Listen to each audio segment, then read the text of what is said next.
Selamat malam Sobat Polri, saat ini Bribtu Riva sedang melaporkan langsung dari Terminal Bus Batoh, Banda Aceh pada Rabu malam 26 Maret 2025. Suasana arus mudik di terminal ini terlihat semakin ramai seiring mendekatnya Hari Raya Idul Fitri 1446 Hijriah. Sejak beberapa hari terakhir terjadi peningkatan signifikan jumlah penumpang yang berangkat dari terminal ini. Jumlah penumpang mencapai 95% dari kapasitas, yaitu sebanyak 38.606 penumpang, dengan sekitar 27 unit bus yang diberangkatkan. Diperkirakan lonjakan penumpang akan terus terjadi hingga puncaknya pada tanggal 28 Maret 2025. Untuk mengantisipasi lonjakan tersebut, pihak Balai Pengelola Transportasi Darat Kelas 2 Aceh telah menyiapkan 80 unit bus cadangan yang akan dikerahkan sesuai kebutuhan.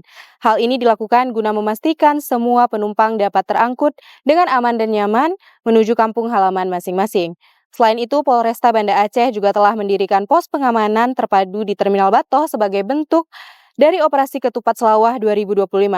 Posko ini berfungsi untuk memastikan keamanan dan kelancaran arus mudik, serta memberikan pelayanan kepada para pemudik. Demikian laporan langsung dari Terminal Bus Batoh, Banda Aceh. Tetap waspadai dan patuhi aturan lalu lintas untuk keselamatan kita bersama. Selamat menjalankan mudik, semoga perjalanan Anda lancar dan selamat sampai dengan tujuan.